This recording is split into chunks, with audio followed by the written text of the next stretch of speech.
Ever feel like you have it all, the successful career, the cool gadgets, maybe even those envy-inducing vacations, but still feel this like nagging sense of emptiness, like something's missing. You can't quite put your finger on it. Well, that's where we're diving in today with the story of Richard Alpert, who later becomes the spiritual teacher, Ram Dass. Picture this. It's the 1960s, and Alpert is, a rising star in the Harvard psychology department. He's living what many would consider like a dream life, teaching, flying his own Cessna, sporting a Triumph motorcycle, even captaining a sailboat. But behind this facade of success, Alpert felt this nagging sense of wrongness, a feeling that something was just off.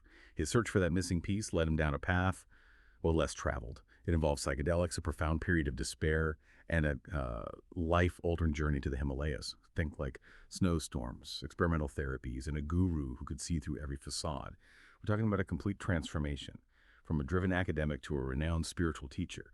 What's so fascinating about Alpert's journey is that it speaks to a kind of universal human experience. The yearning for something more than just external achievement. Absolutely. You see, even back then, in a time of, significant societal change and cultural revolution, Alpert's story reminds us that true fulfillment isn't always found in checking off items on our to-do lists, no matter how impressive those items may be. Right. And to understand just how dramatic his shift was, we need to start with his early experiments with psychedelics. This was the era where these substances were still shrouded in mystery. And Alpert, along with his colleague Timothy Leary, were diving headfirst into uncharted territory. His first LSD experience, now this is interesting, occurred during a massive snowstorm. Can you imagine this scene? The quiet intensity of a snowy night, the anticipation of venturing into the unknown. Alpert described this experience as like being engulfed in a homogeneous light, this feeling of his social and physical identities just dissolving, melting away. It was a complete shift in perception, leading to a profound sense of interconnectedness with something far greater than himself. What's interesting is that he even used LSD in his research. And not just on, your average volunteers. We're talking prisoners. Even ministers on Good Friday talk about pushing the boundaries. It was a time of intense curiosity about the potential of psychedelics to, unlock these hidden aspects of the human mind. Alpert and Leary weren't afraid to challenge the status quo, even if it meant ruffling a few feathers within the scientific community. It seems that for a while, these experiences brought Alpert closer to what he was seeking. Yeah. But, and there's always a but, isn't there? Even with these profound insights, he felt this growing disillusionment with traditional psychology. Exactly. The prevailing psychological theories of the time, with their emphasis on, behaviorism and achieving happiness through external means, they felt limited compared to the depths of experience Alpert encountered during his psychedelic explorations. So it's like he had this taste of a different reality, a different way of experiencing the world, but then what? It's like he got a taste, right? But he wanted the whole meal. Yeah, and finding that meal wasn't going to be easy. Not easy at all. See, imagine having these expanded states of consciousness, glimpses of this interconnectedness, then being pulled back into the everyday world, feeling that sense of disconnection even more, Right. more acutely. It's no surprise that he felt a pretty profound sense of despair. So it's like the more he experienced, the more he realized how much was still out there. You could say that. He described it as having done everything, the prestigious career, the exploration with psychedelics, yet still feeling profoundly lost. It's incredible, isn't it? It really highlights how those external achievements, even experiences as powerful as those with LSD, don't necessarily lead to, lasting fulfillment. It's a common thread, actually. So there he was, searching for something deeper, something more enduring. What happened next? This brings us to a pivotal moment in Alpert's journey. Picture this. A bustling, hippie haven in Kathmandu called the Blue Tibetan Restaurant. It's here that Alpert encounters the person who would become his guru. Okay, so he found a teacher. I imagine there was a lot of that going on in the Himalayas at the time. There was, yes, but this wasn't like your typical student-teacher encounter, you see. What was different about it?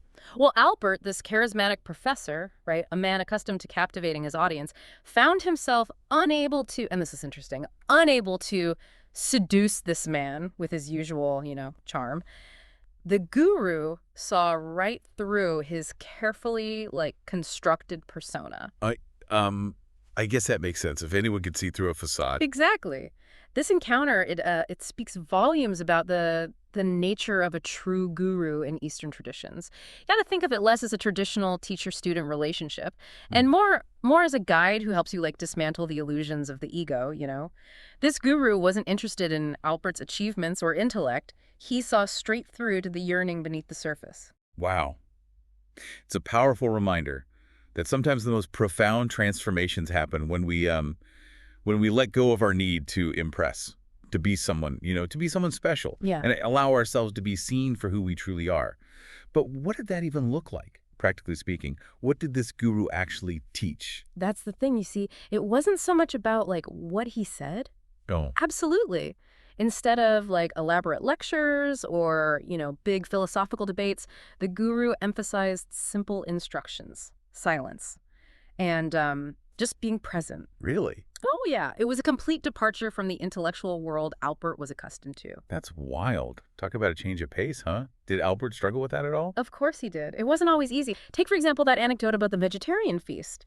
Having been on, like, a strict diet, Alpert, indulges in this incredible spread, but then he experiences this, like, intense guilt over eating a couple of biscuits at the end. It's such a relatable struggle, isn't it? Oh, absolutely. You're trying to walk this new path, but those old habits die hard. It's a perfect illustration of how deeply ingrained these patterns can be, and it's in this like seemingly mundane moment that the guru he offers a really profound teaching. Okay, what did he say? Picture this: Albert's feeling guilty, right? Ugh. Ashamed even, and the guru he just says emotions are like waves. Watch them disappear in the distance on the vast, calm ocean.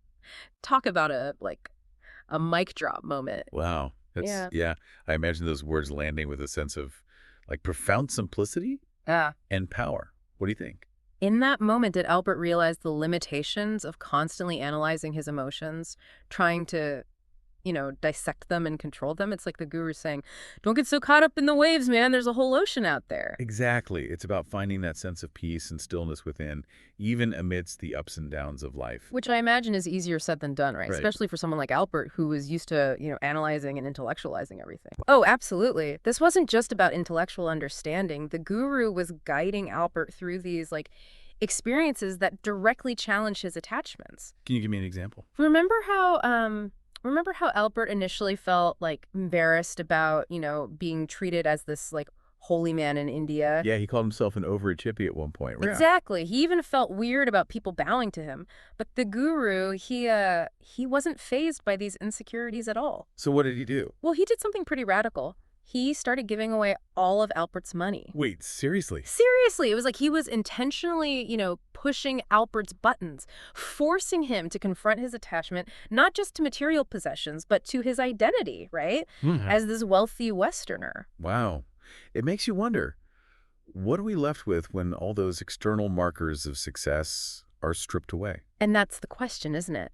But amidst all these challenges, something started to shift for Alpert. There was a deep internal transformation taking place. It sounds like he was finally starting to surrender to the process. Exactly. He let go of his passport, his return ticket to America, everything he thought he needed. Wow. That's a huge leap of faith. It really was. And in that surrender, he underwent this profound transformation. He was given a new name, Ram Dass. Which means? Servant of God. It symbolized a complete shift in identity from a, self-centered seeker to a devoted student dedicated to serving a purpose larger than himself. And that brings us full circle, doesn't it? From this successful Harvard professor seeking fulfillment in all the external achievements to Ram Dass, this humble spiritual teacher sharing a message of love and compassion. And what's incredible is that even though this transformation happened, within the context of Eastern spiritual traditions, the core message, it has this universal resonance. Absolutely. It's a story for all of us, really. It reminds us that true fulfillment, well, it isn't about arriving somewhere else. It isn't about accumulating more, more stuff or becoming someone more impressive. It's about this journey of self-discovery, of letting go of our attachments and embracing the fullness of who we are right here, right now. It's about recognizing that maybe, just maybe, the answers we seek, they've been within us all along.